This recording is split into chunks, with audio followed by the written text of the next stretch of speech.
ಮಹಾರಾಣಿ ಟ್ರೋಫಿನಲ್ಲಿ ಆಡಲು Mysuru warriors women team ಈಗಾಗಲೇ ಸಕಲ ಸಿದ್ಧತೆಯನ್ನು ಸಹ ಮಾಡಿಕೊಂಡಿರುವಂತದ್ದು. ಇನ್ನು ಟೀಮ್ ನ ಸ್ಟ್ರೆಂತ್ ನ ಬಗ್ಗೆ ಸಂಪೂರ್ಣವಾದ ಮಾಹಿತಿಯನ್ನ ನೀಡಲಿದ್ದಾರೆ ಟೀಮ್ ನ ಮ್ಯಾನೇಜರ್ ಸುರೇಶ್ ಸರ್ ಅವರು. ಎಲ್ರಿಗೂ ನಮಸ್ಕಾರ. ನನ್ನ ಹೆಸರು MR ಸುರೇಶ್. ಮೈಸೂರಿನ ಲಕ್ಷ್ಮೀಪುರಂನ ನಿವಾಸಿಯಾಗಿದ್ದೆ. ಬಾಲ್ಯದಿಂದಲೂ ಕೂಡ ಕ್ರಿಕೆಟಿನ ಒಲವು. ಸರ್, ನಿಮ್ಮ ಬಾಲ್ಯದ ದಿನಗಳನ್ನ ಕಳೆದಿದ್ದೆಲ್ಲ ಯಾವ ರೀತಿ ಅಂತ ಸರ್? ನನ್ನ ಬಾಲ್ಯದ ದಿನಗಳು ಅಂದರೆ ಹೆಚ್ಚು ಕಡಿಮೆ ನಾವು ಲಕ್ಷ್ಮೀಪುರಂ ನಿವಾಸಿಯಾಗಿದ್ವಿ. ಹಾಗಾಗಿ ಲಕ್ಷ್ಮೀಪುರಂ ಶಾಲೆಯಲ್ಲೇ ನಮ್ಮ ಬಾಲ್ಯ.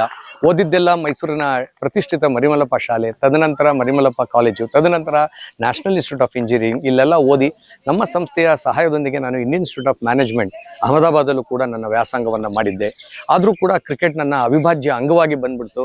ಚಿಕ್ಕ ವಯಸ್ಸಿಂದನೂ ಕೂಡ ನಾವು ಕ್ರಿಕೆಟ್ ಆಟವನ್ನೇ ನಾವು ಒಂದು ವೃತ್ತಿಯಾಗಿ ತಗೊಳ್ಳದೇ ಇದ್ರು ಕೂಡ, ಪ್ರವೃತ್ತಿಯಾಗಿ ತಗೊಳ್ಳದೇ ಇದ್ರು ಕೂಡ ಅದರ ಬಗ್ಗೆ ಒಲವು ಮಾತ್ರ ನಾನು ಕಡಿಮೆ ಮಾಡ್ಕೊಂಡಿರ್ಲಿಲ್ಲ. ಸರ್, ಕ್ರಿಕೆಟ್ ಅನ್ನೇ ತಾವು ಯಾಕೆ ಚೂಸ್ ಮಾಡ್ಕೊಂಡಿದ್ದು ಅಂತ? ಸರ್, ನಾನು ಒಂದು ಹೇಳೋದಾದ್ರೆ, ನಾನು ಲಕ್ಷ್ಮೀಪುರಂನಲ್ಲಿ ನಾವಿದ್ದಾಗ 1967ನೇ ಇಸ್ವಿಯಿಂದ ನಾವು ಲಕ್ಷ್ಮೀಪುರಂ ಮೈಸೂರಲ್ಲಿ ಇದ್ವಿ.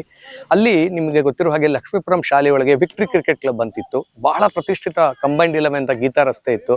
ಹಾಗಾಗಿ ಆ ಒಂದು ಜಾಗದಲ್ಲಿ ನಾವು ಬೆಳೆದಿದ್ರಿಂದ, ಕ್ರಿಕೆಟ್ ಆಟಗಾರನೇ ನೋಡಿ ನಾವು ಬೆಳೆದಿದ್ದರಿಂದ ಕ್ರಿಕೆಟಿನ ಒಲವು ಹೆಚ್ಚಾಗಿ ಬಂತು. ಎಲ್ಲದಕ್ಕಿಂತ ಮುಖ್ಯವಾಗಿ ನನ್ನ ತಾತ ಮೈಸೂರಿನ ಜಿಲ್ಲೆಯ ಟಿ ನರಸೀಪುರ ತಾಲೂಕಿನ ಹಿಟ್ವಳ್ಳಿ ಗ್ರಾಮದಲ್ಲಿ ನಮ್ಮ ತಾತ ಇದ್ರು, ಪೌರೋಹಿತರಾಗಿದ್ರು. ಅವರು ನೋಡಿಲ್ದೇ ಇರೋ ಪಂದ್ಯಗಳಿಲ್ಲ, ಅಂದ್ರೆ ಕಾಮೆಂಟ್ರಿಯನ್ನೇ ಕೇಳ್ಕೊಂಡು ಬದುಕಿದೋದಂಥವ್ರು. ಮ್ಯಾಚ್ಗಳನ್ನ ಗುರ್ತು ಹಾಕೊಳ್ತಾ ಇದ್ರು, ಯಾವ್ಯಾವ ಮ್ಯಾಚು, ಸ್ಕೋರ್ ಎಷ್ಟಾಗುತ್ತೆ ಅಂತ ಕಿವಿಯಲ್ಲಿ ಯಾವಾಗಲೂ ಕಾಮೆಂಟ್ರಿ ಕೇಳ್ಕೊಂಡು ಗದ್ದೆಯಲ್ಲಿ ಓಡಾಡೋರು ನಮ್ಮ ತಾತ. ಅವರಿಂದ ಕೂಡ ನಮಗೆ ಇದು ಬಂತು. ಇನ್ನು ಮುಖ್ಯವಾಗಿ ನಮಗೆ ಮೈಸೂರಿನಲ್ಲಿ ಐಡಿಯಲ್ ಜಾವಾ ಕ್ರಿಕೆಟ್ ಸಂಸ್ಥೆ ಇತ್ತು, ಜಿಮ್ಖಾನಾ ಕ್ರಿಕೆಟ್ ಕ್ಲಬ್ ಇತ್ತು, RBNCC ಕ್ರಿಕೆಟ್ ಕ್ಲಬ್. ಇವರೆಲ್ಲರನ್ನ ನಾವು ನೋಡಿ ಆ ಕ್ರಿಕೆಟ್ ಒಲವು ನಮಗೆ ಹೆಚ್ಚಾಯಿತು. ಸರ್, ಈ ಕ್ರಿಕೆಟ್ಗೆ ಬರೋದಕ್ಕೆ ನಿಮಗೆ ಆಸಕ್ತಿ ಇತ್ತಾ, ಅಥವಾ ಕುಟುಂಬದ ಒತ್ತಾಯದಕ್ಕೆ ಕಾರಣಕ್ಕಾಗಿ ನೀವು ಕ್ರಿಕೆಟ್ಗೆ ಬಂದಿದ್ದ, ಅಥವಾ ಯಾವುದೋ ಅಚಾನಕ್ ಆಗಿ ನಾನೊಂದು ಕ್ರಿಕೆಟ್ ಅಲ್ಲಿ ಭಾಗಿಯಾಗಿದ್ದೆ ಅನ್ನುವಂತ? ಏನಿಲ್ಲ, ನಾನು ಹೇಳ್ದಂಗೆ ನಮ್ಮ ತಾತ ನನಗೆ ಮುಖ್ಯವಾಗಿ ಬಹಳ ಇಂಪಾರ್ಟೆಂಟ್ ಆಯಿತು. ಯಾಕೆಂದರೆ ಅವರು ಯಾವಾಗಲೂ ಸ್ಕೋರ್ ಶೀಟನ್ನು ಬರೆಯೋರು, ಮ್ಯಾಚ್ಗಳನ್ನ ವಿಶ್ಲೇಷಣೆ ಮಾಡೋರು. ಅವರೆಲ್ಲ ಕಾಮೆಂಟ್ರಿಯನ್ನು ಹೆಂಗೆ ಕೇಳ್ತಾ ಇದ್ರು ಅಂದರೆ ಸ್ವತಃ ತಾವೇ ಆ ಮ್ಯಾಚನ್ನು ನೋಡಿದ್ದಾರೆ ಅನ್ನೋ ರೀತಿ ವಿಶ್ಲೇಷಣೆ ಮಾಡ್ತಿದ್ರು. ಅವರ ವಿಶ್ಲೇಷಣೆಗಳು ನಮಗೆ ಮನಸ್ಸಿನಲ್ಲಿ ಬೇರೂರಿದ್ರಿಂದ ಆ ಕ್ರಿಕೆಟ್ಗೆ ಸಹಜವಾಗಿಯೇ ನನಗೆ ಆಸಕ್ತಿ ಹೆಚ್ಚಾಯಿತು. ಸರ್, ಮೊದಲನೇ ಬಾರಿಗೆ ತಾವು ಕ್ರಿಕೆಟ್ ಆಡಿದ್ದು ಯಾವಾಗ, ಯಾವ ಟೀಮ್ನ ಜೊತೆ, ಎಲ್ಲಿ ಆಟ ಆಡಿದ್ದು? ಸರ್, ನಾವು ಮೊದಲು ಕ್ರಿಕೆಟ್ ಪ್ರಾರಂಭ ಮಾಡಿದ್ದು 1975ನೇ ಇಸ್ವಿ. ನನ್ನ 8ನೇ ವಯಸ್ಸಿನಲ್ಲಿ ನಾನು ಕ್ರಿಕೆಟನ್ನು ಆಡೋಕ್ಕೆ ನಮ್ಮ ಲಕ್ಷ್ಮೀಪುರಂ ಶಾಲೆಯಲ್ಲಿದ್ದಂತಹ ಲಕ್ಷ್ಮೀಪುರಂ ಕ್ರಿಕೆಟ್ ತಂಡದಲ್ಲಿ ರಾಮಮೋಹನ್ ಅಂತಿದ್ರು, ರವಿ ಅಂತಿದ್ರು, ಶ್ರೀಧರ್ ಅಂತಿದ್ರು, ಮೋಹನ್ ಅಂತಿದ್ರು. ಎಲ್ಲ ಲಕ್ಷ್ಮೀಪುರನ ನಿವಾಸಿಗಳು. ಅವರ ಆಟಗಳನ್ನು ನೋಡೋಕ್ಕೆ ಭಾಳ ಚೆನ್ನಾಗಿತ್ತು. ಯಾವ ರಂಜಿ ಟ್ರೋಫಿ ತಂಡಕ್ಕೂ ಏನು ಕಡಿಮೆ ಇರಲಿಲ್ಲ. ಅವರುಗಳು ನನ್ನ 10ನೇ ವಯಸ್ಸಿನಲ್ಲಿ ನನಗೊಂದು ಆಪರ್ಚುನಿಟಿ ಕೊಟ್ಟಿದ್ದರಿಂದ ನಮಗೆ ಕ್ರಿಕೆಟ್ ಚೆನ್ನಾಗಿ ಬೆಳೀತಾ ಬಂತು. ಸರ್, ಸುರೇಶ್ ಸರ್ ಅವರು ಇದುವರೆಗೂ ಯಾವೆಲ್ಲ ತಂಡಗಳನ್ನ ಪ್ರತಿನಿಧಿಸಿದ್ದೀರಾ ಸರ್? ಸರ್, ನಾವು ಟೆನ್ನಿಸ್ ಬಾಲ್ ಕ್ರಿಕೆಟ್ ಹೆಚ್ಚಾಗಿ ಆಡಿದ್ದು. ಆದರೆ ತದನಂತರ ನಾವು ಲೆದರ್ ಬಾಲ್ ಕ್ರಿಕೆಟನ್ನು ನ್ಯಾಷನಲ್ ಕ್ರಿಕೆಟ್ ಕ್ಲಬ್ ಅಂತಕ್ಕಂಥ ಒಂದು ತಂಡದಲ್ಲಿ ನಮ್ಮ ಮೈಸೂರಿನ ಅಗ್ರಮಾನ್ಯ ಆಟಗಾರ ವಿ ಪ್ರಭಾಕರ್ ಅಂತ ಅವರ ತಂಡದಲ್ಲಿ ನಾವು 25 ವರ್ಷಗಳ ಕಾಲ ನಾನು ಸತತವಾಗಿ ಕ್ರಿಕೆಟನ್ನು ಆಡಿದ್ದೆ. ನಾನು ವಿಕೆಟ್ ಕೀಪರ್ ಆಗಿ ಹಾಗೂ ಮಧ್ಯಮ ಕ್ರಮಾಂಕದ ಬ್ಯಾಟ್ಸ್ಮನ್ ಆಗಿ ಸುಮಾರು ವರ್ಷ ನಾನು ನ್ಯಾಷನಲ್ ಕ್ರಿಕೆಟ್ ಕ್ಲಬ್ಬಲ್ಲಿ ಆಡಿದ್ದು. ತದನಂತರ Mysuru university selections, then Mysuru ವಲಯ ಸೆಲೆಕ್ಷನ್ಸ್ಗಳು, ಇಂಥ ಒಂದು ಸೆಲೆಕ್ಷನ್ಗಳಲ್ಲೆಲ್ಲ ನಾವು ಕ್ರಿಕೆಟ್ ಆಡಿದ್ವಿ. ಅಂತರ ಜಿಲ್ಲಾ ಮಟ್ಟದ ಕ್ರಿಕೆಟ್ಗಳನ್ನೆಲ್ಲ ನಾವು ಆಡಿದ್ವಿ ಸರ್. ಆದರೆ ಟೆನ್ನಿಸ್ ಬಾಲಲ್ಲಿ ರಾಜ್ಯ ಕಂಡರಿಯದಂತಹ ಒಂದು ತಂಡವನ್ನು ನಾನು ಕಟ್ಟಿದ್ದೆ. ನನ್ನ ನೇತೃತ್ವದಲ್ಲಿ, ನನ್ನ ಹಿರಿಯರ ನೇತೃತ್ವದಲ್ಲಿ ಲಕ್ಷ್ಮೀಪುರಂ ಕ್ರಿಕೆಟ್ ಕ್ಲಬ್ ರಾಜ್ಯದಲ್ಲಿ ಮೊದಲ ಬಾರಿಗೆ, ನಾನು ಹೇಳೋದಾದರೆ 1991ನೇ ಇಸ್ವಿನಲ್ಲಿ 1 ಲಕ್ಷ ರೂಪಾಯಿಯ ಬಹುಮಾನ ಯಾರೂ ಕಂಡಿರಲಿಲ್ಲ. ಅಂಥ ಒಂದು ಟೂರ್ನಮೆಂಟನ್ನು ಗೆದ್ದು ನಾವು ಮೈಸೂರಿಗೆ ಒಂದು ಹಿರಿಮೆಯನ್ನು ತಂದಿದ್ವಿ ಸರ್. ಸರ್, ತಮಗೆ ಚಾಲೆಂಜ್ ಅನಿಸಿದ್ದಂಥ ಯಾವುದಾದ್ರೂ ಒಂದು ಮ್ಯಾಚು ತುಂಬ ಟಫ್ ಅನಿಸಿದ್ದು, ಇಂತಹ ಒಂದು ಪಂದ್ಯವನ್ನ ನನ್ನ ಮರೀಲಿಕ್ಕೆ ಸಾಧ್ಯವಿಲ್ಲ, ಅಂತಹ ಒಂದು ಟಫ್ ಮ್ಯಾಚ್, ಅಂತಹ ಒಂದು ಮ್ಯಾಚ್ ನೆನಪು ಮಾಡ್ಕೊಳ್ಳೋದಾದ್ರೆ? ಸರ್, ನೀವು ಹೇಳ್ತಿದ್ದಂಗೆ ನಿಮ್ಮ ಜೀವನದಲ್ಲಿ ಮರೆಯಲೇ ಆದಂತಹ ಒಂದು ಮ್ಯಾಚ್ ಯಾವುದು ಅಂತ ಹೇಳಿದ್ರೆ, ನಾನು ನ್ಯಾಷನಲ್ ಇನ್ಸ್ಟಿಟ್ಯೂಟ್ ಆಫ್ ಇಂಜಿನಿಯರಿಂಗ್ ಅನ್ನ, ಅಂದರೆ NI ಕಾಲೇಜನ್ನು ಪ್ರತಿನಿಧಿಸ್ತಾ ಇದ್ವಿ. ಬನ್ಮಯ ಕಾಲೇಜು ಆ ದಿನಗಳಲ್ಲಿ ಬಹು ಅತ್ಯುತ್ತಮ ತಂಡ, ಕರ್ನಾಟಕ ರಾಜ್ಯ ಕಂಡಿದ್ದಂತಹ ಎಲ್ಲ ಉತ್ತಮ ಆಟಗಾರನ ಹೊಂದಿದ್ದಂತಹ ಬನ್ಮಯ ಕಾಲೇಜ್ ತಂಡವನ್ನ ನಾವು ಆಡ್ತಾ ಇದ್ವಿ. ಗಂಗೋತ್ರಿ ಕ್ರೀಡಾಂಗಣದಲ್ಲಿ ಆಡ್ತಾ ಇದ್ವಿ, ಕಾಫಿ ಬೋರ್ಡ್ ಕ್ರೀಡಾಂಗಣದಲ್ಲಿ. ಅವಾಗ ಏನಾಯ್ತು, ಮ್ಯಾಚಲ್ಲಿ ಬಹಳ ಚೆನ್ನಾಗಿ ಬ್ಯಾಟಿಂಗನ್ನು ಆಡ್ತಾ ಇದ್ರು. 170ಕ್ಕೇನೋ 3 ವಿಕೆಟ್ 4 ವಿಕೆಟ್ ಆಯಿತು. ನಾವು ಸೋಲೋ ಭೀತಿನಲ್ಲಿದ್ವಿ. ಆ ಒಂದು ಸಂದರ್ಭದಲ್ಲಿ ನಾನು ವಿಕೆಟ್ ಕೀಪಿಂಗ್ ಗ್ಲೌಸನ್ನು ಬಿಚ್ಚಾಕ್ಬಿಟ್ಟು ನಾನೇ ಬೌಲಿಂಗ್ ಮಾಡ್ತೀನಿ ಅಂತ ಬಂದು 5 ವಿಕೆಟನ್ನು ತೊಗೊಂಡೆ ಸರ್. ಆ ದಿವಸ ನನ್ನ ಜೀವನದಲ್ಲಿ ಮರೆಯಲಿಲ್ಲ. ಅದಾದಮೇಲೆ ವಿಕೆಟ್ ಕೀಪರ್ ಕಮ್ ಬೌಲರ್ ಆಗಿ ಕೂಡ ನಾನು ಹೊರಹೊಮ್ಮಿ ಮುಂದಿನ ದಿನಗಳಲ್ಲಿ ಒಂದು ಆಲ್ರೌಂಡರ್ ಆಗಲಿಕ್ಕೆ ನನಗೆ ಸಹಾಯ ಆಯಿತು. ಇದರಿಂದ National Institute of Engineering first time Banumaiah ಕಾಲೇಜನ್ನು ಸೋಲಿಸಿದ್ದಂತಹ ಒಂದು ರೆಕಾರ್ಡನ್ನು ಕೂಡ ನಾವು ಮಾಡಿದ್ವಿ ಸರ್. ಯಾವೆಲ್ಲ ಇಂಟರ್ನ್ಯಾಷನಲ್ ಕ್ರಿಕೆಟರ್ಸ್ ಜೊತೆ ಆಟ ಆಡುವಂತ ಅವಕಾಶಗಳು ಸಿಕ್ತು ಸರ್ ನಿಮ್ಗೆ? ಸರ್ ನಮಗೆ ಅವತ್ತಿನ ದಿವಸ ನಾನು ಆಡುವಾಗ ಜಾವಗಲ್ ಶ್ರೀನಾಥ್ ಇದ್ದ, ವೆಂಕಟೇಶ್ ಪ್ರಸಾದ್, ಸುನಿಲ್ ಜೋಶಿ ಅವರುಗಳಿದ್ರು ವಿನಃ. ಬಟ್ ನಾನು ಬೇಗ 87ನೇ ಇಸ್ವಿಗೆ ಅಂಪೈರ್ ಆಗಿದ್ದರಿಂದ ಭಾರತದ ಆಡಿರ್ತಕ್ಕಂಥ ಕರ್ನಾಟಕ ರಾಜ್ಯದ ಎಲ್ಲ ಆಟಗಾರನು ಕೂಡ ನಾನು ಭಾಳ ಹತ್ತಿರದಿಂದ ನೋಡ್ಬಿಟ್ಟಿದ್ದೀನಿ. NCA ಕ್ಯಾಂಪಲ್ಲಿ ಅವತ್ತಿನ ದಿನ ಜಹೀರ್ ಖಾನ್, ರಾಜೇಶ್ ಪವಾರ್, ರಮೇಶ್ ಪವಾರ್, ನಮ್ಮ ಇವತ್ತಿನ ಯುವರಾಜ್ ಸಿಂಗ್ ಅವರೆಲ್ಲ ಬಾಲಕರಾಗಿದ್ದಾಗ 16-18ನೇ ವಯಸ್ಸಿನ ಆಟವನ್ನು ನಾನು ಭಾಳ ಹತ್ತಿರದಿಂದ ನೋಡಿದ್ದೆ ಸರ್. ಸರ್ ಈಗ ಮೈಸೂರು ವಾರಿಯರ್ಸ್ನ ತಂಡದ ಮ್ಯಾನೇಜರ್ ಆಗಿದ್ದೀರಾ ಸರ್, ಇದ್ರ ಬಗ್ಗೆ ಹೇಳೋದಾದ್ರೆ ಸರ್ ಹೇಳ್ತೀನಿ ಸರ್. 2014ರಲ್ಲಿ ನಾವು ಸೈಕಲ್ ಪ್ಯೂರ್ ಅಗರಬತ್ತಿ ಮೈಸೂರು ವಾರಿಯರ್ಸ್ ತಂಡವನ್ನು ನಾವು ಕಟ್ಕೊಂಡ್ವಿ. ಇದರ ನಿರ್ವಹಣೆ ಬಹಳ ಕಷ್ಟ. ಒಂದು ತಂಡದ ವ್ಯವಸ್ಥಾಪಕನಾಗಿ ತಂಡದ ಆಯ್ಕೆಯ ಪ್ರಕ್ರಿಯೆಯಿಂದ ಹಿಡಿದು ಪಂದ್ಯಾವಳಿಯ ಮುಗಿಯೋ ತನಕ ನಮ್ಮ ಜವಾಬ್ದಾರಿ ಇರುತ್ತೆ. ಇದರಲ್ಲಿ ಏನು ಚಾಲೆಂಜಿಂಗ್ ಆಗಿರುತ್ತೆ ಅಂದರೆ ಅವರಿಗೆ ಬೇಕಾದಂಥ ರಿಕ್ವೈರ್ಮೆಂಟ್ಗಳು ಅಂದರೆ ಸವಲತ್ತುಗಳು, ಗ್ರೌಂಡ್ ಇರ್ಬೋದು, ಕ್ಲಾತಿಂಗ್ ಇರ್ಬೋದು, ಪ್ಯಾಡು, ಬ್ಯಾಟು, ಗ್ಲೌ, ದೆನ್ ಅವ್ರ ಬ್ಯಾಟು, ಮ್ಯಾಚ್ ಮಧ್ಯದಲ್ಲಿ ಬ್ಯಾಟ್ ಒಡೆದೋಗುತ್ತೆ, ಅದನ್ನು ಸಡನ್ನಾಗಿ ರಿಪೇರಿ ಮಾಡಿಸ್ಬೇಕಾಗುತ್ತೆ. ಒಬ್ಬ ಆಟಗಾರನಿಗೆ ದುರಾದೃಷ್ಟವಶಾತ್ ಏನಾದ್ರು ಒಂದು ಇಂಜುರಿ ಆದರೆ ಅವ್ರನ್ನ ಕರ್ಕೊಂಡೋಗಿ ಆಸ್ಪತ್ರೆಗೆ ಸೇರಿಸಿ ಮತ್ತೆ ಆ ತಂಡಕ್ಕೆ ಬಲಿಷ್ಠವಾದ ತಂಡವನ್ನು ಅಥವಾ ರೀಪ್ಲೇಸ್ಮೆಂಟನ್ನು ತರೋದು, ಹೀಗೆ ಹಲವಾರು ಚಾಲೆಂಜಸ್ಗಳನ್ನ ನಾವು ನೋಡ್ತಾ ಇರ್ತೀವಿ ಸರ್. ಒಂದೇನಾಗುತ್ತೆ, ಬೇಗ ಲಾಜಿಸ್ಟಿಕ್ಸ್ ಅರೇಂಜ್ ಮಾಡಬೇಕಾಗುತ್ತೆ, ಇದ್ದಕ್ಕಿದ್ದಂಗೆ ರೂಮ್ಗಳ ಮ್ಯಾನೇಜ್ಮೆಂಟ್ ನಾವು ಮಾಡಬೇಕಾಗುತ್ತೆ, ಊಟದ ವ್ಯವಸ್ಥೆ ಆಗುತ್ತೆ. ಒಬ್ಬ ಆಟಗಾರನಿಗೆ ವೆಜಿಟೇರಿಯನ್ ಊಟ ಬೇಕಾದರೆ ಮತ್ತೊಬ್ಬನಿಗೆ ನಾನ್ ವೆಜಿಟೇರಿಯನ್ ಬೇಕಾಗುತ್ತೆ. ಇತ್ತೀಚಿನ ದಿನಗಳಲ್ಲಿ ಸ್ಟ್ರೆಂತ್ ಅಂಡ್ ಕಂಡೀಷನಿಂಗ್ ಕೋಚ್ಗಳು ಬಂದಿದ್ದಾರೆ, ಡಯಟಿಷಿಯನ್ಸ್ ಬಂದಿದ್ದಾರೆ. ಅವರೆಲ್ಲ ಬರೋದು ನೋ ನನ್ನ ಪ್ಲೇಯರ್ಗೆ ಪ್ರೋಟೀನ್ ಯುಕ್ತ ಹೆಚ್ಚು ಆಹಾರವನ್ನು ನೀವು ತಂದ್ಕೊಡಿ ಅಂತಾರೆ.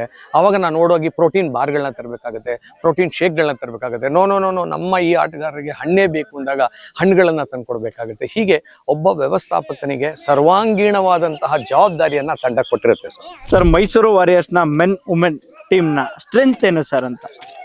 ನಿಮ್ಗೆ ಗೊತ್ತಿರೋಂಗೆ 2025ಕ್ಕೆ ಕರ್ನಾಟಕ ರಾಜ್ಯ ಕ್ರಿಕೆಟ್ ಸಂಸ್ಥೆ ಬಹಳ ಒಳ್ಳೆ ನಿರ್ಧಾರವನ್ನು ಕೈಗೊಂಡಿದೆ. ಮೊದಲು ಬರೀ ಮಹಾರಾಜ ಟ್ರೋಫಿ ಪುರುಷರಿಗಾಗಿ ಮಾತ್ರ ಮಾಡ್ತಾ ಇದ್ರು. ಈ ಬಾರಿ ಭಾರತದಲ್ಲೇ ಇದೇ ಮೊದಲ ಬಾರಿಗೆ ಫ್ರಾಂಚೈಸಿ ಕ್ರಿಕೆಟ್ ಅಂತಕ್ಕಂಥ ಕ್ರಿಕೆಟ್ನಲ್ಲಿ ಮಹಾರಾಣಿ ಟ್ರೋಫಿಯನ್ನು ಮಾಡಿ 5 ತಂಡಗಳನ್ನು ಅವ್ರು ಗುರುತಿಸಿದ್ದಾರೆ. ಬಹಳ ಮುಖ್ಯವಾದದ್ದು. ಯಾಕೆಂದರೆ ಕರ್ನಾಟಕ ರಾಜ್ಯದಲ್ಲಿ 600 ಜನ ಮಹಿಳೆಯರು ಇವತ್ತು ಕ್ರಿಕೆಟನ್ನು ಆಡ್ತಾರೆ. ಅವರಲ್ಲಿ 80 ಜನಕ್ಕೆ ಒಂದು ಅವಕಾಶ ಸಿಗುವಂತಹ ವೇದಿಕೆಯನ್ನು ಅವರು ಸೃಷ್ಟಿ ಮಾಡಿದ್ದಾರೆ. ಈಗ ನಾವು ಹೇಳೋದಾದ್ರೆ ಕರ್ನಾಟಕ ರಾಜ್ಯ ಕ್ರಿಕೆಟ್ ಸಂಸ್ಥೆಯ ಈ ಮಹಾರಾಜ ಟ್ರೋಫಿಯಲ್ಲಿ ನಮ್ಮ ತಂಡ ಬಹಳ ಬಲಿಷ್ಠವಾಗಿದೆ ಅಂತ ಹೇಳಲಿಕ್ಕೆ ಈಸಿಯಾಗಿ ಹೋಗುತ್ತೆ ನನಗೆ. ಕರುಣ್ ನಾಯರ್, ಪ್ರಸಿದ್ಧ ಕೃಷ್ಣ, ಮನೀಶ್ ಪಾಂಡೆ, ಕೆ ಗೌತಮ್, ಉದಯೋನ್ಮುಖ ಆಟಗಾರರಾದಂಥ ಯಶೋವರ್ಧನ್ ಪರಂತಾಪ್, ಶ್ರೀಕರ್ ಶೆಟ್ಟಿ, ನೀವು ಹೇಳ್ತಾ ಹೋದರೆ ಪ್ರತಿಯೊಬ್ಬರು ಕೂಡ, ಶರತ್ ಶ್ರೀನಿವಾಸ್, ನಾನು ಹೇಳ್ತಾ ಹೋದರೆ ಪ್ರತಿಯೊಬ್ಬರು ಬಲಾಢ್ಯರೇ. ಸೊ ನನ್ನ ತಂಡ ಹೇಗಿದೆ ಅಂದರೆ ಆನ್ ಪೇಪರ್, ಆನ್ ಗ್ರೌಂಡ್ ನನ್ನ ಟೀಮ್ ನೋಡಿದ್ರೆ ಒಂದು ಚಾಂಪಿಯನ್ ಸೈಡ್ ಆಗಿ ಕಾಣ್ತಾ ಇದೆ. ಇನ್ನು ಮಹಿಳೆಯರ ತಂಡವನ್ನು ನಾವು ಈಗಾಗಲೇ 8 ದಿವಸದಿಂದ ಮೈಸೂರಲ್ಲಿ ತಾಲೀಮನ್ನು ನಡೆಸ್ತಾ ಇದ್ದೇವೆ. ಕಳೆದ ವಾರ ಮೈಸೂರಿನ ನಾವು ಸೈಕಲ್ ಪ್ಯೂರ್ ಅಗರಬತ್ತಿಯ ಒಡೆತನದ ಮೈಸೂರು ವಾರಿಯರ್ಸ್ ಮಹಿಳಾ ತಂಡವನ್ನು ಕೂಡ ನಾವು ಪ್ರಾರಂಭ ಮಾಡಿದ್ವಿ. ಆ ಮಹಿಳಾ ತಂಡದಲ್ಲಿ ನಿಮಗೆಲ್ಲ ಗೊತ್ತಿರುವಂತೆ ಶುಭಾ ಸತೀಶ್, ಮೈಸೂರಿನವರೇ ಆದಂತಹ ಶುಭಾ ಸತೀಶ್ ಭಾರತದ ಪರವಾಗಿ ಟೆಸ್ಟ್ ಕ್ರಿಕೆಟ್ ಅನ್ನು ಆಡಿದವರು. ಅವರು ನಮ್ಮ ತಂಡವನ್ನ ನಾಯಕತ್ವವನ್ನು ವಹಿಸಿಕೊಂಡಿದ್ದಾರೆ. ಅದಲ್ಲದೆ ಮೈಸೂರಿನ ಅಂದರೆ ಚನ್ನರಾಯಪಟ್ಟಣದ ಕುಸುಮಾ ಗೌಡ, ಹೊನ್ನುಶ್ರೀ, ಇವರುಗಳೆಲ್ಲ, ತಾನ್ವಿ ರಾಜ್, ತುಂಬಾ ಉದಯೋನ್ಮುಖ ಆಟಗಾರ್ತಿ, 15 ವರ್ಷದ ತಾನ್ವಿ ರಾಜ್, ಇವರೆಲ್ಲರೂ ಕೂಡ ಮೈಸೂರಿನವರಾಗಿದ್ದಾರೆ. ಒಟ್ಟು 4 ಜನ ಮಹಿಳೆಯರನ್ನ ಮೈಸೂರಿನಿಂದ ಪ್ರತಿನಿಧಿಸುವಂಥವ್ರನ್ನ ನಾವು ತೆಗೆದುಕೊಂಡು 16 ಜನದ ತಂಡ ಬಹಳ ಚೆನ್ನಾಗಿದೆ. ಸಹನಾ ಪವಾರ್ ಇರ್ಬೋದು, ನಿಮಗೆ ನಾನು ಹೇಳ್ತಾ ಹೋದರೆ ಇದು ಕೂಡ ಒಂದು ಸರ್ವಾಂಗ ಪ್ರಬಲ ಆಟದ ತಂಡ ಅಂತಾನೆ ನಾವು ಹೇಳ್ಬೋದು. ಒಂದು ಎಕ್ಸ್ಪೀರಿಯನ್ಸ್ ಅಂಡ್ ಯೂತ್, ಇದರ ಮುಖೇನ ನಾವು ಮಹಿಳಾ ತಂಡವನ್ನು ಕೂಡ ನಾವು ಮಾಡಿದ್ದೇವೆ ಸರ್.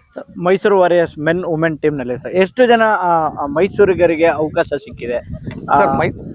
ಮೈಸೂರು ವಾರಿಯರ್ಸ್ ಮೆನ್ ಟೀಮ್ನಲ್ಲಿ 3 ಜನಕ್ಕೆ, ಮೈಸೂರು ವಾರಿಯರ್ಸ್ ವಿಮೆನ್ ತಂಡದಲ್ಲಿ 4 ಜನ ಆಟಗಾರರಿಗೆ, ಅದರಲ್ಲೂ ಬಹುಮುಖ್ಯವಾಗಿ ಮೈಸೂರಿನ ಶುಭಾ ಸತೀಶೇ ಕೂಡ ನಾಯಕಿ ಆಗಿರೋದು ಬಹಳ ಸಂತಸದ ವಿಚಾರ ಸರ್. ಸರ್ ಮುಂದಿನ ದಿನಗಳಲ್ಲಿ sir Mysuru warriors team RCB ಲೆವೆಲ್ಗೆ ಒಂದು ಕ್ರೇಜನ್ನು ಹುಟ್ಟು ಹಾಕುವಂಥ ಸಾಧ್ಯತೆಗಳಿದೆ ಸರ್? ಸರ್ ನಿಮ್ಗೆ ತಿಳಿದಿರುವಂತೆ ಸಾಮಾಜಿಕ ಜಾಲತಾಣಗಳು ಯಾವ ರೀತಿ ಕೆಲಸ ಮಾಡುತ್ತೆ ಅಂತ ನೀವು ನೋಡ್ತಾ ಇದ್ದೀರಾ. Among the franchises of Karnataka premier league ಅಂದರೆ ಏನು ಮಹಾರಾಜ ಟ್ರೋಫಿ ತಂಡಗಳಿದೆ, ನೀವು ನೋಡ್ತಾ ಹೋದರೆ ಮೈಸೂರು ವಾರಿಯರ್ಸ್ ತಂಡಕ್ಕೆ ಎಷ್ಟು ಜನ ಫಾಲೋಯರ್ಸ್ ಇದ್ದಾರೆ ಅದನ್ನು ನೋಡಿದಾಗ ಒಂದು ಕ್ರೇಜ್ ಆಗಿದೆ. ಈಗ ನಾವು ಪ್ರಾಕ್ಟೀಸನ್ನು ಮಾಡ್ತಾ ಇದ್ದೀವಿ SJCE ಗ್ರೌಂಡ್ಸ್ ಒಳಗಡೆ, ಎಷ್ಟು ಜನ ಬಂದು ನೋಡ್ತಾ ಇದ್ದಾರೆ. ನಿಮಗೆ ಗೊತ್ತಿದೆ ಕರುಣ್ ನಾಯರ್ಗೆ ಎಷ್ಟು ಜನ ಇವತ್ತು ಟೆಸ್ಟ್ ಆಡ್ತಾ ಇದ್ದಾರೆ. ಭಾರತ ಗೆಲ್ಲುವಂಥ ಸ್ಥಿತಿಯಲ್ಲಿದೆ ಇವತ್ತು ಟೆಸ್ಟ್, ಹಾಗಾಗಿ ಕರುಣ್ ನಾಯರ್ ಇದ್ದಾರೆ. ಪ್ರಸಿದ್ಧ ಕೃಷ್ಣ ವೇಗದ ಬೌಲರ್ ವಿಕೆಟ್ಗಳನ್ನ ತಗೋತಾ ಇದ್ದಾರೆ. ಮನೀಶ್ ಪಾಂಡೆ, ಕೆ ಗೌತಮ್ ಇರುವಂತಹ ಫಾಲೋಯರ್ಸು ಪ್ರಾಯಶಃ ಕರ್ನಾಟಕ ಕ್ರಿಕೆಟ್ ಸಂಸ್ಥೆನಲ್ಲಿ ಅತಿ ಹೆಚ್ಚು ಫಾಲೋಯರ್ಸ್ ಅನ್ನು ಹೊಂದಿರುವ ಆಟಗಾರರೆಲ್ಲೂ ನನ್ನ ಟೀಮ್ನಲ್ಲಿ ಇರೋದ್ರಿಂದ ಫ್ರಾಂಚೈಸಿ ಆದಂಥ ಮೈಸೂರು ವಾರಿಯರ್ಸ್ಗೆ RCBಯ ಥರನೇ ಕ್ರೇಜ್ ಬರಬೇಕು ಅನ್ನೋದು ನಾವು ಮೈಸೂರಿಗರಲ್ಲಿ ನಾನು ಎಲ್ಲರನ್ನು ಕೇಳ್ಕೊಳ್ತಾ ಇದ್ದೇನೆ. ನೀವೆಲ್ಲರೂ ಬರಬೇಕು, ಪಂದ್ಯಾವಳಿ ನೋಡಬೇಕು, ಮೈಸೂರು ವಾರಿಯರ್ಸ್ ತಂಡವನ್ನು ಹರಿಸ್ಬೇಕು ಅಂತ ನಾವಾದರೂ ಕೇಳ್ಕೊಳ್ತಾ ಇದ್ದೇವೆ. ಬಹುಮುಖ್ಯವಾಗಿ 10 ವರ್ಷದಲ್ಲಿ ನಾವು 2 ಟ್ರೋಫಿಯನ್ನು ಈಗಾಗಲೇ ಗೆದ್ದಿದ್ದೇವೆ. ಈಗಾಗಲೇ ನಾವು ಡಿಫೆಂಡಿಂಗ್ ಚಾಂಪಿಯನ್ಸ್. ಹಾಗಾಗಿ ಒಂದು ರೀತಿ ಪ್ರೆಷರ್ ಇದ್ರೂ ಕೂಡ ನಾವು ಗೆಲ್ಲೋದ್ರಲ್ಲಿ ಯಾವುದೇ ಕೂಡ ಅನುಮಾನ ಇಲ್ಲ. ಸರ್, ಪ್ಲೇಯರ್ಸ್ ಅನ್ನ ಸೆಲೆಕ್ಟ್ ಮಾಡುವಂತ ಸಂದರ್ಭದಲ್ಲಿ ಒಬ್ಬ ಟೀಮ್ ಮೆಂಟರ್ ಆಗಿ, ಒಂದು ತಂಡದ ಮ್ಯಾನೇಜರ್ ಆಗಿ ಯಾವೆಲ್ಲ ಕ್ವಾಲಿಟಿಗಳನ್ನ ನೋಡುವಂಥದ್ದು ಸರ್? ಸರ್, ನೀವೇ ನೋಡಿದ್ದೀರಾ, T20 ಅನ್ನೋದು ಚುಟುಕು ಕ್ರಿಕೆಟು, ಬೇಗ ಮುಗ್ದೋಗುತ್ತೆ. ನಾವು ನೋಡ್ತಿರೋಷ್ಟು ಹಿಂಗೆ ನೋಡೋದ್ರೊಳಗೆ ಮ್ಯಾಚ್ ಮುಗ್ದೋಗುತ್ತೆ. ನಾವೇನು ಮಾಡ್ತೀವಿ, ವರ್ಷ ಪೂರ ಕರ್ನಾಟಕ ರಾಜ್ಯಾದ್ಯಂತ ಎಲ್ಲೆಲ್ಲೋ T20 ಟೂರ್ನಮೆಂಟ್ಗಳು ನಡೀತಾ ಇರುತ್ತೆ.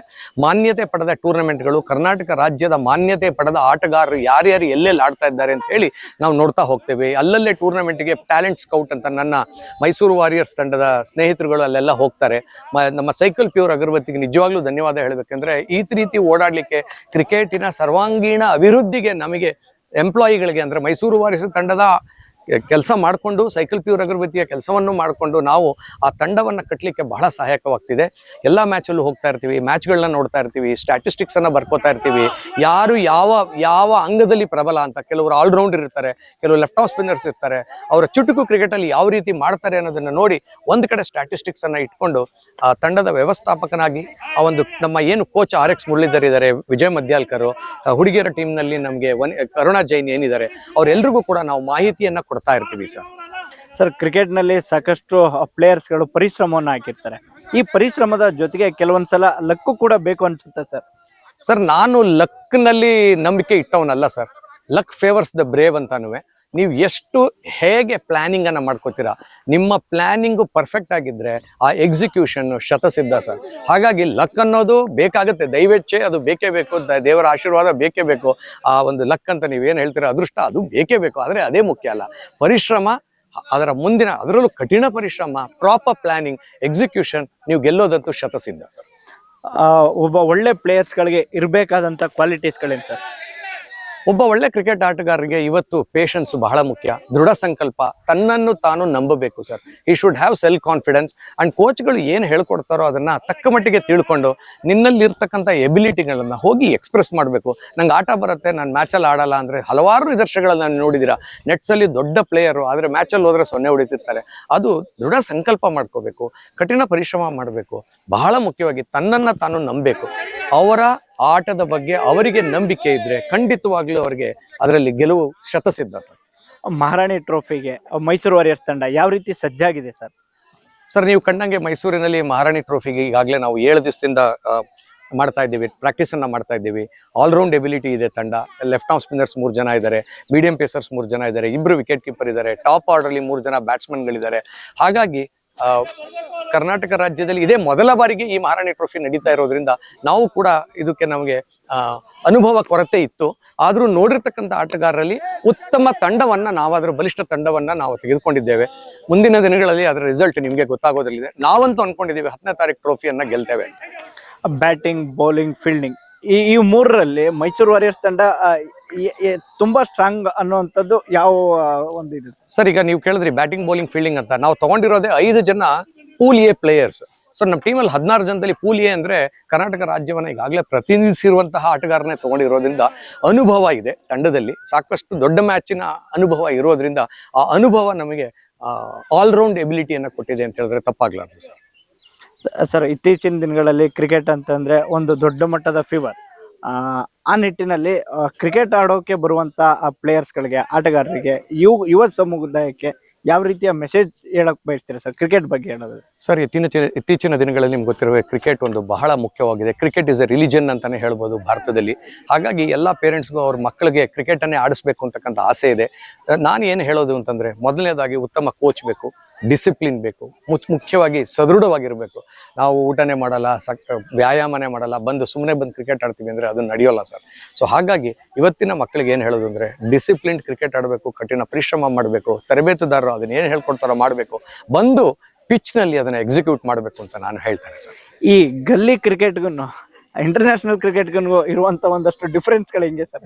ಸರ್ ಗಲ್ಲಿ ಕ್ರಿಕೆಟ್ ಅನ್ನೋದು ಕ್ಷಣಿಕವಾಗಿ ನಡೆಯುತ್ತೆ. ಇವಾಗ ನೀವೇ ನೋಡಬಹುದು, ಭಾನುವಾರ ಸಾಯಂಕಾಲ 1 ಅವರ್ ಅಲ್ಲಿ ನಾವು ಮಾಡೋಷ್ಟು ಎಂಜಾಯ್ಮೆಂಟ್ ನಮ್ಮ ಜೀವನದಲ್ಲಿ ಇನ್ನೆಲ್ಲೂ ಸಿಗಲ್ಲ ಸರ್.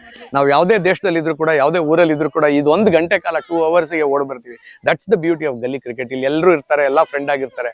ಆದ್ರೆ ದೇಶದ ಕ್ರಿಕೆಟ್, ಇಂಟರ್ನ್ಯಾಷನಲ್ ಕ್ರಿಕೆಟೇ ಬೇರೆ. ಯಾಕಂದ್ರೆ ಬೇರೆ ಬೇರೆ ಊರುಗಳಿಂದ ಬಂದಿರ್ತಾರೆ. ಇಲ್ಲಿ ಕಾಲೋನಿ ಕ್ರಿಕೆಟ್ ಎಲ್ಲ ನಾವೇ ಚಿಕ್ಕ ವಯಸ್ಸಿಂದ ಒಟ್ಟಿಗೆ ಬೆಳೆದಿರ್ತೀವಿ. ಹಾಗಾಗಿ ಇದು ಎಂಜಾಯ್ಮೆಂಟ್ ಇರುತ್ತೆ, ಅದು ದೇಶ ಮಟ್ಟದಲ್ಲಿ ಎಂಜಾಯ್ಮೆಂಟ್ ಇರುತ್ತೆ. ಅದೇ ಒಂದು ಬೇರೆ ಲೆವೆಲ್ ಸರ್. ಬಟ್ ಈ ಲೆವೆಲ್ ಹೋಲಿಸಿದಾಗ gully cricket is also equally important to the international cricket ಅಂತ ಹೇಳ್ಬೋದು ಸರ್. ತಾವು ಕೂಡ ಗಲ್ಲಿ ಕ್ರಿಕೆಟ್ ಅನ್ನ ಆಡಿದಂತ ನೆನಪುಗಳನ್ನ ನೆನಪು ಮಾಡ್ಕೊಳ್ಳೋದಾದ್ರೆ ಸರ್? ಸರ್ ಗಲ್ಲಿ ಕ್ರಿಕೆಟ್ ಅನ್ನೋದು ನನ್ನ ಜೀವನದ ಅವಿಭಾಜ್ಯ ಅಂಗ ಆಗೋಗಿದೆ. ನನಗೀಗ 58 ವರ್ಷ. ನಾನು 50 ವಯಸ್ಸು ಕಳೆದ 50 ವರ್ಷಗಳಿಂದ ನಾನು ಈ ಗಲ್ಲಿ ಕ್ರಿಕೆಟ್ ಅನ್ನು ಆಡ್ಕೊಂಡ್ ಬಂದಿದ್ದೀನಿ. ಇಲ್ಲಿರ್ತಕ್ಕಂಥ ಮಜಾ, ಇಲ್ಲಿರ್ತಕ್ಕಂಥ ನಾವು ಹೇಳ್ತೀವಿ ಕಮಾರಿಡಿಯರ್ ಅಂತ, ಅಂದ್ರೆ ಒಬ್ಬರನ್ನು ಅವಿನಾಭಾವ ಸಂಬಂಧವನ್ನ ಚಿಕ್ಕ ವಯಸ್ಸಿಂದನೂ ಹುಟ್ಟಾಕಕ್ಕೆ ಸಾಧ್ಯ ಆಗೋದೇ ಈ ಒಂದು ಗಲ್ಲಿ ಕ್ರಿಕೆಟ್ ಅಲ್ಲಿ. ಹಾಗಾಗಿ ಯಾವಾಗ ಸಮಯ ಇರುತ್ತೋ ಆ ಟೈಮಲ್ಲೆಲ್ಲ ನೀವು ಗಲ್ಲಿ ಕ್ರಿಕೆಟ್ ಅನ್ನ ಆಡಿ ಎಂಜಾಯ್ ಮಾಡಿ.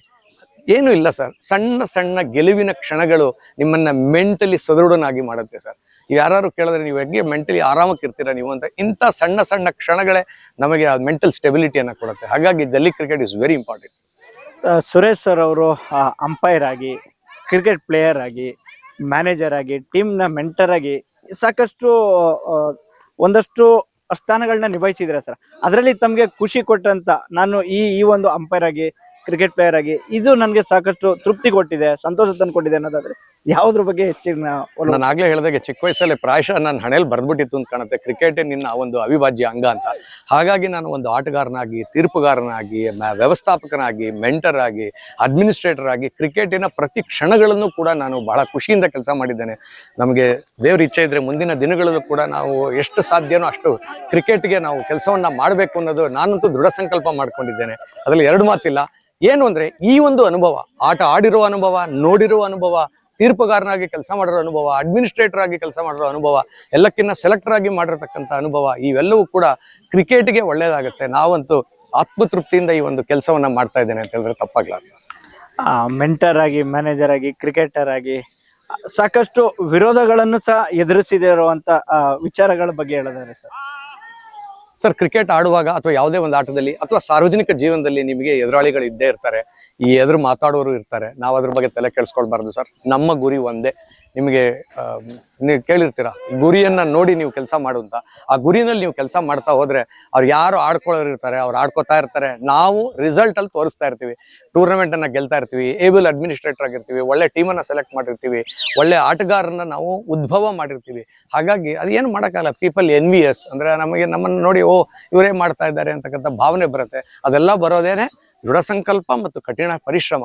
ಇದು ಇದ್ರೆ ಖಂಡಿತವಾಗ್ಲೂ ಏನ್ ಬೇಕಾದ್ರೂ ಸಾಧ್ಯ ಸರ್. ಯಾವ ವಿರೋಧಿಗಳು ಕೂಡ ನಿಮಗೆ ಸ್ನೇಹಿತರಾಗೋಗ್ತಾರೆ ಸರ್. ಕೆಲವರು ಕ್ರಿಕೆಟ್ನ ಬಗ್ಗೆ ಮಾತನಾಡೋದು, ಕ್ರಿಕೆಟ್ಗೆ ಒಂದ್ ರೀತಿ ಭವಿಷ್ಯ ಇಲ್ಲ, ಈ ರೀತಿಯಾದ ಒಂದಷ್ಟು ಹೇಳಿಕೆಗಳನ್ನ ನೀಡುವಂಥದ್ದು. ಕ್ರಿಕೆಟ್ನ ಭವಿಷ್ಯದ ಬಗ್ಗೆ ಮತ್ತೆ ಕೆಲವೊಂದಷ್ಟು ಯುವ ಆಟಗಾರರು ಬರ್ತಾರೆ, ಅಂತವ್ರಿಗೆ ಇಂತಹ ಮಾತುಗಳು ಎಲ್ಲೊಂದ್ ಕಡೆ ಸ್ಪೋರ್ಟಿವ್ ಆಗಿ ಹೇಳುವಂತ ಸಂದರ್ಭದಲ್ಲಿ ಈ ರೀತಿಯಾದ ಹೇಳಿಕೆಗಳು ಯಾವ ರೀತಿ ಪರಿಣಾಮ ಬೀರ್ಬೋದು ಸರ್? ನಾನಂತೂ ಹೇಳ್ತೀನಿ, ಕ್ರಿಕೆಟ್ ಇನ್ನೂ 100 ವರ್ಷ ಇರುತ್ತೆ ಸರ್. ಕ್ರಿಕೆಟ್ ಅಲ್ಲಿ ಬರೀ ಆಟಗಾರರಿಗಲ್ಲ, ಇವತ್ತು ನೋಡಿ ಒಂದು ಕೋಚಿಂಗ್ ಸ್ಟಾಫ್ ಇದೆ, nutrition, physio, team mentor, fitness physio ಬೇರೆ, ಫಿಟ್ನೆಸ್ ಕಂಡೀಷನಿಂಗ್ ಕೋಚ್ ಬೇರೆ, ದೆನ್ ಮೆಡಿಕಲ್ ಅಸಿಸ್ಟೆನ್ಸ್ ಬೇರೆ, ಯೋಗ ಬೇರೆ, ಟೀಮ್ ಪ್ಯಾಡಿ ಅಪ್ಟನ್ ಅಂತ ಒಬ್ಬ ಪ್ಲೇಯರ್ ಇದ್ದಾರೆ, ರಾಜಸ್ಥಾನ್ ಇವರು ಕೋಚ್ ಇದ್ದಾರೆ ರಾಜಸ್ಥಾನ್ ರಾಯಲ್ಗೆ.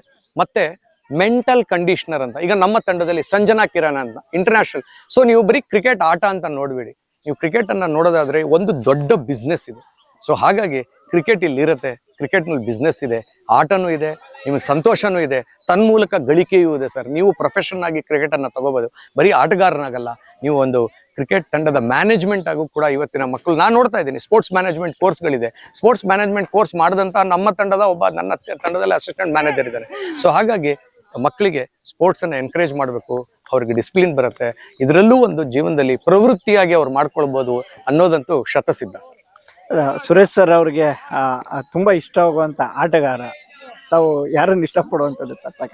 ನನ್ನ ಜೀವನದಲ್ಲಿ ನಾನು ಕ್ರಿಕೆಟೇ ನನ್ನ ಜೀವನ ಅಂತ ಅನ್ಕೊಂಡಿದ್ರಿಂದ ಇವತ್ತು ನನ್ನ ರೋಡ್ನಲ್ಲಿ ಇಲ್ಲಿ ನನ್ನ ಜೊತೆ ಆಡ್ತಾ ಇರ್ತಕ್ಕಂಥ ಬಾಲ್ಯ ಸ್ನೇಹಿತರಿಂದ ಹಿಡಿದು ಇವತ್ತು ಅಂತಾರಾಷ್ಟ್ರೀಯ ಮಟ್ಟದಲ್ಲಿ ಆಡ್ತಿರ್ತಕ್ಕಂಥ ಯಾವುದೇ ದೇಶದಲ್ಲಿ ಆಡ್ತಾ ಇರ್ತಕ್ಕಂಥ ಒಬ್ಬ ಕ್ರಿಕೆಟರು ನನಗೆ ನಿಜವಾಗ್ಲೂ ಇಷ್ಟವಾದ ವ್ಯಕ್ತಿ ಸರ್.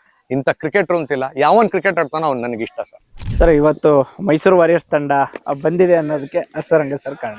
ಹರ್ಷರಂಗ ಸರ್ ಬಗ್ಗೆ ಹೇಳೋದಾದ್ರೆ ಸರ್, ನಿಮ್ಗೆ ಗೊತ್ತಿರುವಂತೆ 2014ರಲ್ಲಿ ನಾವು ಮೈಸೂರು ವಾರಿಯರ್ಸ್ ತಂಡವನ್ನು ಕಟ್ಟಿದ್ವಿ. ಅದಕ್ಕೆ ಮುಂಚೆ 30 ವರ್ಷಗಳ ಹಿಂದೆ ಮೈಸೂರಿನ RBNCC ಕ್ರಿಕೆಟ್ ಕ್ಲಬ್ ಬಂತಿತ್ತು. ಅದರ ತಂಡದ ಚೇರ್ಮನ್ ಆಗಿ ನಮ್ಮ ಸಂಸ್ಥೆ ಮುಖ್ಯಸ್ಥರಾಗಿದ್ದಂಥ ಶ್ರೀ R ವಾಸು ಅವರಿದ್ದರು. ಹಾಗಾಗಿ ಅರ್ಜುನ್ ರಂಗ ಅವರಿಗೆ ಅವರ ಮಕ್ಕಳು, ನಮ್ಮ ರಂಗರಾಯರ ಮೊಮ್ಮಕ್ಕಳು ಎಲ್ರಿಗೂ ಕೂಡ ಕ್ರಿಕೆಟ್ನಲ್ಲಿ ಆಸಕ್ತಿ ಬಂದಿತ್ತು. ಅರ್ಜುನ್ ರಂಗ ಅವರು ತಾವು ಬಾಲ್ಯದಿಂದಲೂ ಕೂಡ ಒಂದು ಸ್ಪೋರ್ಟ್ಸ್ಮನ್ನು, ಕಾಲೇಜಲ್ಲಿ, ಯೂನಿವರ್ಸಿಟಿ ಲೆವೆಲಲ್ಲಿ ಎಲ್ಲಿ ಆಡಿದವರು. ಅವರಿಗೆ ಏನಾಗಿತ್ತು ಅಂದರೆ, ತಾನು ಆಡುವಾಗ ಎಷ್ಟೋ ಜನ ಆಟಗಾರರಿಗೆ ಕೊರತೆ ಇದೆಯಲ್ಲ, ಅವರಿಗೆ ಇನ್ಫ್ರಾಸ್ಟ್ರಕ್ಚರ್ ಇರಲಿಲ್ಲ, ಎಕ್ವಿಪ್ಮೆಂಟ್ಸ್ಗಳಿರಲಿಲ್ಲ. ಇವ್ರುಗಳಿಗೆಲ್ಲ ಒಂದು ಉತ್ತಮ ವೇದಿಕೆಯನ್ನು ನಾನು ಕಲಿಸಬೇಕು ಅಂತ ಒಂದು ಸಂಕಲ್ಪವನ್ನು ಅವ್ರು ಮಾಡ್ಕೊಂಡಿದ್ರು. ಹಾಗಾಗಿ ಅರ್ಜುನ್ ರಂಗ ಅವರಿಗೆ ಸ್ಪೋರ್ಟ್ಸ್ ಅತಿ ಹೆಚ್ಚು, ಈಗಲೂ ಕೂಡ ಅವರು ಈಸ್ ಅ ಪ್ಯಾಷನೇಟ್ ಗಾಲ್ಫರ್. ನಮ್ಮ ಕ್ರಿಕೆಟನ್ನು ಕೂಡ ತುಂಬ ಚೆನ್ನಾಗಿ ಆಡ್ತಾರೆ. ಹಾಗಾಗಿ ಇದೊಂದೇ ಕ್ರಿಕೆಟ್ ಅಲ್ಲ, ಕ್ರಿಕೆಟನ್ನು ಮುಖ್ಯವಾಗಿ ನಿಮಗೆ ಕಾಣ್ಬೋದು, ಗಾಲ್ಫರ್ಸ್ಗಳನ್ನ ಹೆಲ್ಪ್ ಮಾಡಿದ್ದಾರೆ, ಟೆನ್ನಿಸ್ ಪ್ಲೇಯರ್ಸ್ಗಳನ್ನ ಹೆಲ್ಪ್ ಮಾಡಿದ್ದಾರೆ, ಚೆಸ್ ಪ್ಲೇಯರ್ಸ್ಗಳನ್ನ ಹೆಲ್ಪ್ ಮಾಡಿದ್ದಾರೆ, ಇತ್ತೀಚೆಗೆ ರಾಫ್ಟರ್ಸ್ಗಳನ್ನ ಹೆಲ್ಪ್ ಮಾಡಿದ್ದಾರೆ. ಹಾಗಾಗಿ ಸ್ಪೋರ್ಟ್ಸಲ್ಲಿ ಯಾರೇ ಕೂಡ ಯಾವುದೇ ಒಬ್ಬ ನನ್ನ ಕೈನಲ್ಲಿ ಆಗ್ತಿಲ್ಲ ಅಂತ ಬಂದು ಅವ್ರನ್ನ ಕೇಳ್ಕೊಂಡಾಗ ಅವರಿಗೆ ರಾಷ್ಟ್ರೀಯ ಅಂತಾರಾಷ್ಟ್ರೀಯ ಮಟ್ಟಕ್ಕೆ ಹೋಗುವಂತಹ ಸಹಾಯವನ್ನು ಕೂಡ ಮಾಡಿದ್ದಾರೆ. ಸೊ ಹಾಗಾಗಿ ಅರ್ಜುನ್ ರಂಗ ಅವರನ್ನು ನೀವು ಯಾವ ರೀತಿ ನೋಡಬೇಕು ಅಂದರೆ, ಕೇವಲ ಒಬ್ಬ ಆಂಟ್ರಪ್ರಿನರ್ ಆಗಿ ನೋಡಬಾರ್ದು, ಒಂದು ಫಿಲಾಂಥ್ರಫಿಸ್ಟ್ ಆಗಿ ನೋಡಬಾರ್ದು. ಇದನ್ನೆಲ್ಲನೂ ಸೇರಿದಂಥ ಒಂದು ದೊಡ್ಡ ವ್ಯಕ್ತಿಯಾಗಿ ನಾವು ಅರ್ಜುನ್ ರಂಗ ಅವ್ರನ್ನ ನೋಡಬೇಕು. ಅವರ ಮೂಲಕ ಇವತ್ತು ಸಾವಿರಾರು ಕುಟುಂಬಗಳು, ಅಂದರೆ ಅವರ ತಂದೆ, ಅವರ ದೊಡ್ಡಪ್ಪ ಹಾಕಿಕೊಟ್ಟಂಥ ಹೆಜ್ಜೆಯಲ್ಲೇ ಅವರು, ಅವರ ತಮ್ಮಂದ್ರುಗಳಾದಂಥ ಪವನ್ ರಂಗ, ಕಿರಣ್ ರಂಗ, ವಿಷ್ಣು ರಂಗ, ಅನಿರುದ್ಧ ರಂಗ, ಹೀಗೆ ಎಲ್ಲರೂ ಕೂಡ ಅದನ್ನು ನಡೆಸ್ಕೊಂಡು ಬರ್ತಿರೋದ್ರಿಂದ ಒಟ್ಟಾರೆ ಎನ್ ರಂಗರಾಮನ್ ಸನ್ಸ್ ಸಂಸ್ಥೆ ಅಥವಾ ಫ್ಯಾಮಿಲಿ ಏನಿದೆ, ಅವರಿಗೆ ಮೈಸೂರು ನಗರದ ಆಟಗಾರರು ಕೂಡ ಇವತ್ತು ಅವರಿಗೆ ನಮಸ್ಕಾರ ಹೇಳಬೇಕು. ಯಾಕೆಂದರೆ ಅವರೊಂದು ವೇದಿಕೆಯನ್ನು ಸೃಷ್ಟಿ ಮಾಡಿದ್ದಾರೆ. ಎಷ್ಟೋ ಜನ ಮಕ್ಕಳಿಗೆ ಅದರಿಂದ ಕೆಲಸ ಆಗಿದೆ. ಕ್ರಿಕೆಟ್ ತಂಡವನ್ನೇ ಕಟ್ಟಿದ್ದಾರೆ, 18 ಜನಕ್ಕೆ ಎಂಪ್ಲಾಯ್ಮೆಂಟನ್ನು ಕೊಟ್ಟಿದ್ದಾರೆ. ಹಾಗಾಗಿ ಅರ್ಜುನ್ ರಂಗ ಅವರು ಕ್ರಿಕೆಟ್ಗೆ ಮಾಡ್ತಾ ಇರತಕ್ಕಂಥ ಸೇವೆಯನ್ನು ನಿಜವಾಗ್ಲೂ ನಾವು ಎಷ್ಟು ಹೇಳಿದ್ರೂ ಅದು ಸಾಲದು ಸರ್. ಸರ್, ಪ್ರಜಾನುಡಿಯ ವೀಕ್ಷಕರ ಮುಖಾಂತರ ಈ ಮಹಾರಾಣಿ ಟ್ರೋಫಿಗೆ ಕನ್ನಡಿಗರ ಪ್ರಜಾನುಡಿ ಅಲ್ವಾ? ಕನ್ನಡಿಗರ ಪ್ರಜಾನುಡಿ ನಾನು ಚಿಕ್ಕವನಿಂದ ನೋಡಿದ್ದೀನಿ ಸರ್. ನಾವು ಬಾಲ್ಯದಿಂದನೂ ನೋಡ್ಕೊಂಡ್ ಬಂದಿದ್ದೀನಿ ಕನ್ನಡಿಗರ ಪ್ರಜಾನುಡಿ ಅಂತ. ಅದು ಪ್ರಾರಂಭವಾದ ಮೊದಲನೇ ದಿವಸದಿಂದನೂ ನಾನು ಪ್ರಜಾನುಡಿಯನ್ನು ನೋಡ್ಕೊಂಡು ಬಂದಿದ್ದೀನಿ. ನಮ್ಮ ಡಿಸುಬೆ ರೋಡಲ್ಲಿ ಇತ್ತು ಪ್ರಜಾನುಡಿ. ಆ ದಿನದಿಂದನೂ ಕೂಡ ನಾನು ನೋಡ್ಕೊಂಡು ಬಂದಿದ್ದೀನಿ. ಉತ್ತಮವಾದಂತಹ ನ್ಯೂಸ್ ಪೇಪರ್. ಹಾಗಾಗಿ ಪ್ರಜಾನುಡಿಯ ಸಮಸ್ತ ವೀಕ್ಷಕರಿಗೆ, ಅಥವಾ ದೃಶ್ಯ ಮಾಧ್ಯಮ ಇರ್ಬೋದು ಅಥವಾ ಪತ್ರಿಕಾ ಮಾಧ್ಯಮ ಇರ್ಬೋದು, ಪ್ರಜಾನುಡಿಯ ಸಮಸ್ತ ಎಲ್ಲ ಬಂಧುಗಳಿಗೆ ನನ್ನ ಶುಭಾಶಯಗಳನ್ನು ಹೇಳ್ತಾ ಇದ್ದೇನೆ ಸರ್. ನಮಸ್ಕಾರ. ಇದಿಷ್ಟು ಮಾಹಿತಿಗಳನ್ನ ಮೈಸೂರು ವಾರಿಯರ್ಸ್ ತಂಡದ ಮ್ಯಾನೇಜರ್ ಆಗಿರ್ತಂತ ಸುರೇಶ್ ಸರ್ ಅವರು ಹೇಳ್ತಿರುವಂತದ್ದು. ಕ್ಯಾಮ್ರಾಮನ್ ಸಂಜಯ್ ಜೊತೆ ಅನಿಲ್ ರಾಜೇಶ್, ಪ್ರಜಾನುಡಿ, ಮೈಸೂರು.